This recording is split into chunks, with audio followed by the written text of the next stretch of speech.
waa mar kale iyo barnaamijkeeni talo dhakhtar. waxaynu ka jawaabi doonaa su'aal odhanaysa maxay hurda kuu qabataa marka aad wax akhrinaysid.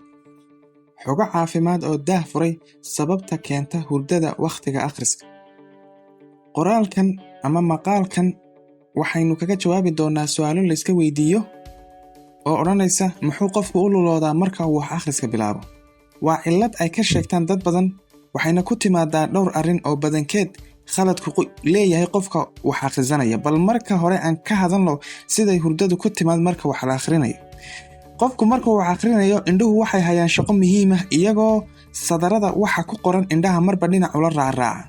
tani waxay keenaysaa in maskaxduna ay wixii la akhriyaba isla markiiba ay macno u yeesho ay turjunto. hadduu qofku sidaa ku wado dhowr daqiiqadood indhuhu way daalaan oo maskaxdu waxay faraysaa si indhuhu u nastaan in laysku qabto.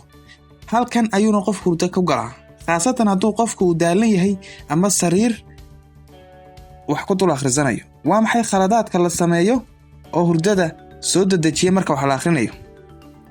kow, waxa waa hurdo xumada.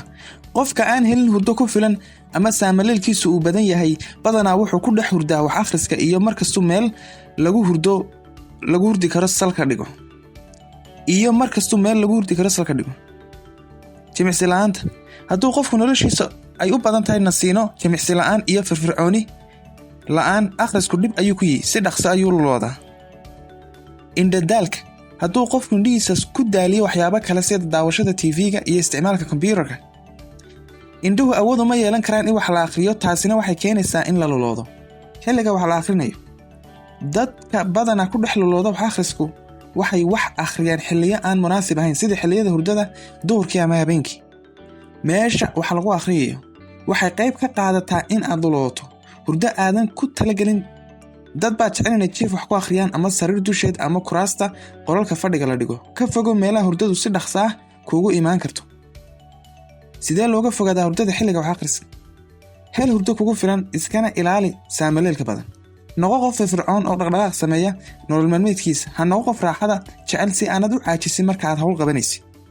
isku day in aad wax akhridid xilliyada aad firfircoon tahay, khaasatan markaad hurdada ka soo kacdid oo maskaxdaadu u sahlan tahay inay wax qabato, sida salaada subax kadib iyo hurdada duhurka kadib. ha ku akhriyi meel aan wax akhris loogu talagelin. isticmaalka kuraasta iyo miiska wax akhrinta. hana wax ku dhex akhriyin qol iftiinkiisu yari. ha ku akhriyin meel aan wax akhriska ku munaasib ahayn ama aan loogu talagelin. isticmaal kuraasta iyo miiska wax akhrista. isticmaal kuraasta iyo miiska wax akhrinta loogu talagalay. hana ku dhex akhrin qol iftiinkiisu yar yahay. xoogaa markaad wax akhrido socsoco oo ka bax qolka aad wax ku akhrinaysid si aad ugu soo laabatid wax akhrinta adigoo firfircoon. marka aad wax akhriyaysid isku day inaad ku dhex wadid qorista. tani waxay yaraynaysaa inaad lulooto.